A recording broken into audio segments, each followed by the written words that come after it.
जय हिंद साथियों, स्वागत है आज आपका एक बार फिर से अपने परिवार प्रेरणा कोचिंग सेंटर में। तो आज हम सौर मंडल के बारे में कुछ जानेंगे। तो आज का हमारा क्वेश्चन रहेगा, जो कल की क्लास हुई थी ना, तो उसमें मैंने उत्तर प्रदेश के बारे में बताया था। तो आज सौर मंडल के बारे में जानेंगे। तो आज का पहला क्वेश्चन है, सौर मंडल का सबसे ऊंचा पर्वत ओलंपस मोस या निक्स ओलंपिया किस ग्रह पर स्थित है? सौर मंडल का सबसे ऊंचा पर्वत ओलंपस मोस या निक्स ओलंपिया किस ग्रह पर स्थित है? तो किस ग्रह पर स्थित है? वो मंगल ग्रह पर। और सौर मंडल का सबसे ऊंचा पर्वत कौन सा है? तो वो है निक्स ओलंपिया। और सौर मंडल का सबसे ऊंचा ज्वालामुखी पर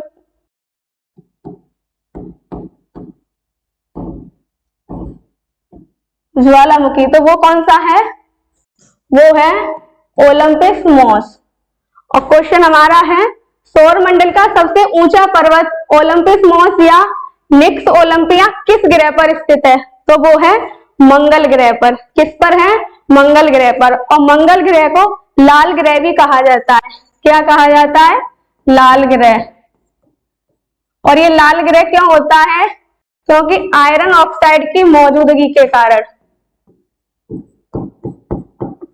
आयरन ऑक्साइड की मौजूदगी के कारण इसको लाल ग्रह भी कहते हैं। हम यहाँ से सौर मंडल के बारे में जान लेते हैं।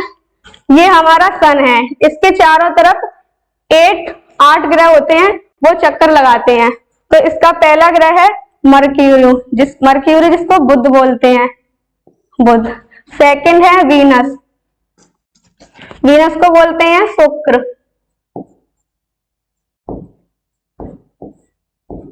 तीसरा अर्थ पृथ्वी। 4 मार्स, इसको मंगल बोलते हैं, ये जुपिटर।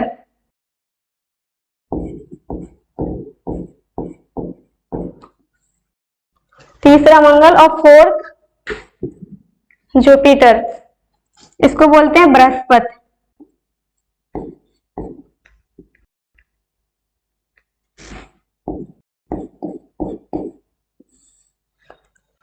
तो फर्स्ट नंबर बुध, सेकंड शुक्र और थर्ड पृथ्वी, 4 मंगल, 5 बृहस्पति, ये सैटर्न, इसको शनि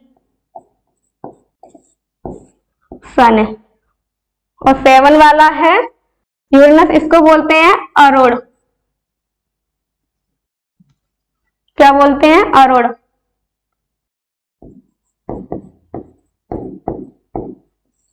और 8 नंबर का है वरुण।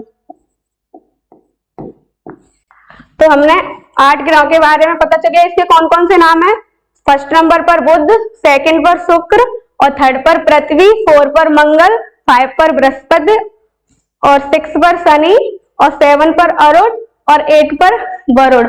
ये सन के चारों तरफ चक्कर लगाते हैं 8 ग्रह। पहले 9 ग्रह थे, लेकिन जो प्लूटो ग्रह है वो बोना ग्रह में शामिल हो गया है। तो आगे क्वेश्चन करते हैं। नेक्स्ट क्वेश्चन है, तारों का रंग किस पर निर्भर करता है? जो तारों का रंग है वो किस पर निर्भर करता है? तो वो करता है तापमान पर। किस पर करता है? तापमान पर करता है। नेक्स्ट क्वेश्चन,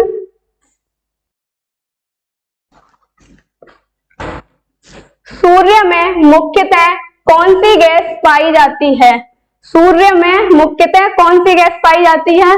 तो वो पाई जाती है, इसका राइट आंसर हो जाएगा उपयुक्त दोनों। जो सूर्य में गैस होती है वो हाइड्रोजन भी होती है और हीलियम भी होती है। तो हाइड्रोजन का सिंबल है H और हीलियम का है He। तो ये सूर्य में मुख्यतः कौन सी गैस पाई जाती है? हाइड्रोजन और हीलियम। तो इसका राइट आंसर हो जाएगा उपयुक्त दोनों। नेक्स्ट क्वेश्चन देखते हैं। नेक्स्ट क्वेश्चन है, जब पृथ्वी एवं सूर्य के बीच चंद्रमा आ जाता है तो इस स्थिति को क्या कहा जाता है?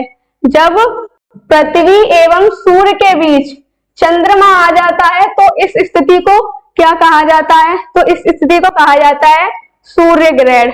हम यहां से समझ लेते हैं,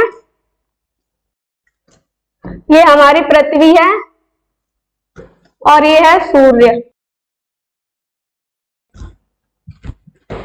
ये पृथ्वी और सूर्य, जब पृथ्वी एवं सूर्य के बीच चंद्रमा आ जाता है, यहां मान लेते हैं हम चंद्रमा, तो ये हमारा मून, ये अर्थ,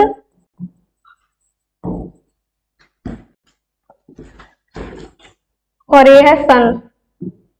जब पृथ्वी एवं सूर्य के बीच में चंद्रमा आ जाता है तो इस स्टेज को क्या कहते हैं? तो इस स्टेज को कहते हैं सूर्य ग्रहण।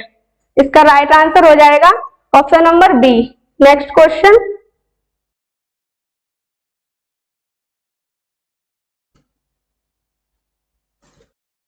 नेक्स्ट क्वेश्चन है, जब सूर्य और चंद्रमा के बीच पृथ्वी आ जाता है तो इस स्थिति को क्या कहा जाता है? जब सूर्य और चंद्रमा के बीच पृथ्वी आ जाता है तो इस स्टेज को क्या कहा जाता है? तो इस स्टेज को कहा जाता है चंद्र ग्रहण। क्या कहा जाता है? चंद्र ग्रहण। नेक्स्ट क्वेश्चन, नेक्स्ट क्वेश्चन है, सौर मंडल के किस ग्रह के पास कोई उपग्रह नहीं है? सौर मंडल के किस ग्रह के पास कोई उपग्रह नहीं है? जो इसका राइट आंसर हो जाएगा उपयुक्त दोनों। सौर मंडल के किस ग्रह के पास कोई भी सैटेलाइट नहीं है, यानी कोई उपग्रह नहीं है, तो बुध और शुक्र, इन दोनों के पास कोई भी सैटेलाइट नहीं है, तो इसका राइट आंसर हो जाएगा ऑप्शन नंबर सी, उपयुक्त दोनों। नेक्स्ट क्वेश्चन,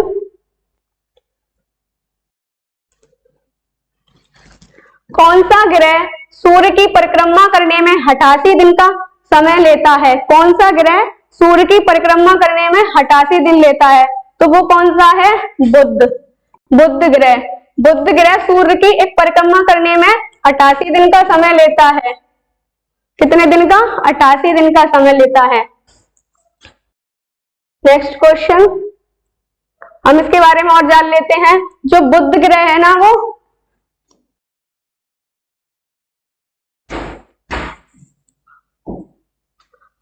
तो कौन सा ग्रह सूर्य की परिक्रमा करने में 88 दिन लेता है? तो वो लेता है बुध। और ये नजदीक, ये सूर्य के सबसे नजदीक ग्रह है बुध,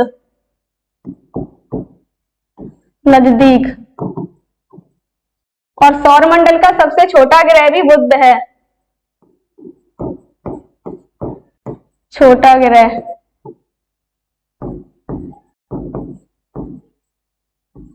और अगर ऐसे पूछ ले, ऐसा कौन सा ग्रह है जिसके पास कोई भी सैटेलाइट नहीं है? तो वो है बुध। बुध और शुक्र, शुक्र, इन दोनों ग्रहों के पास कोई भी उपग्रह नहीं है। नेक्स्ट क्वेश्चन देखते हैं। शुक्र ग्रह के वातावरण में किस गैस के कारण वो सबसे गर्म ग्रह है? शुक्र ग्रह के वातावरण में किस गैस के कारण वो सबसे गर्म ग्रह है? तो सबसे गर्म ग्रह कौन सा है? वो है शुक्र। और किस गैस के कारण?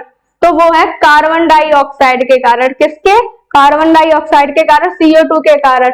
जब कार्बन डाइऑक्साइड ज्यादा हो जाती है, ग्रीन हाउस इफेक्ट होता है,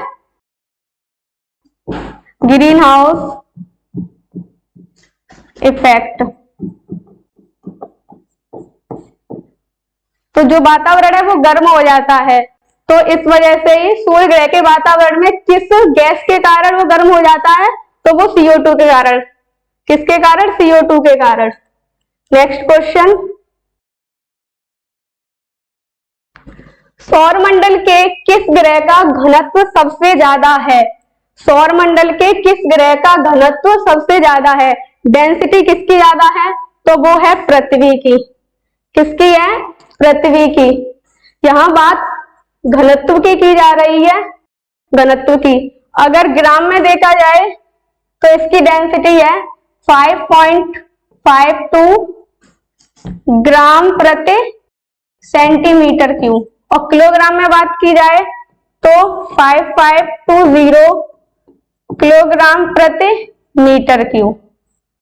तो सौरमंडल के किस ग्रह का घनत्व सबसे ज्यादा है? तो वो पृथ्वी। और अगर क्वेश्चन पूछा जाए कि ऐसा कौन सा ग्रह जिसे नीला ग्रह कहा जाता है, तो वो भी पृथ्वी। इसको नीला ग्रह भी बोलते हैं, नीला ग्रह। और ये पृथ्वी है वो अपने मुख्य अक्ष पर कितनी झुकी हुई है, मुख्य अक्ष पर, तो ये 23.5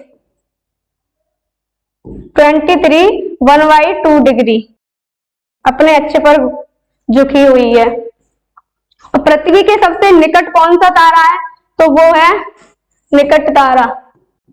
कौन सा निकट है तारा,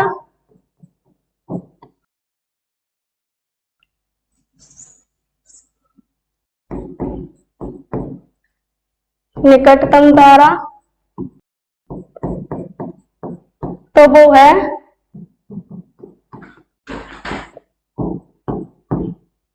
प्रोक्सिमा सेंचुरी।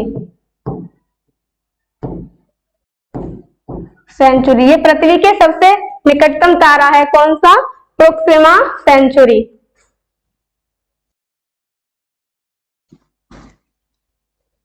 नेक्स्ट क्वेश्चन, ब्रह्मांड के अध्ययन को क्या कहा जाता है, ब्रह्मांड के अध्ययन को क्या कहा जाता है, तो क्या कहा जाता है, ब्रह्मांड के अध्ययन को क्या कहा जाता है, यहाँ से जानते हैं खगोलीय पिंड के अध्ययन को तो एस्ट्रोनॉमी कहते हैं। यहाँ से इनके बारे में जान लेते हैं, जो खगोलीय पिंड के अध्ययन को क्या कहा जाता है, वो कहा जाता है एस्ट्रोनॉमी। और चंद्रमा के अध्ययन को क्या कहा जाता है, सेलेनोलॉजी। क्या कहा जाता है, सेलेनोलॉजी। और भूकंप के अध्ययन को क्या कहा जाता है, वो कहा जाता है सिस्मोलॉजी। और सौरमंडल के अध्ययन को क्या कहा जाता है, तो वो कहा जाता है कॉस्मोलॉजी। तो ब्रह्मांड के अध्ययन को क्या कहा जाता है, कॉस्मोलॉजी। और खगोलीय पिंड के अध्ययन को एस्ट्रोनॉमी, और चंद्रमा के अध्ययन को सेलेनोलॉजी, भूकंप के अध्ययन को सिस्मोलॉजी, और सौरमंडल के अध्ययन को कॉस्मोलॉजी।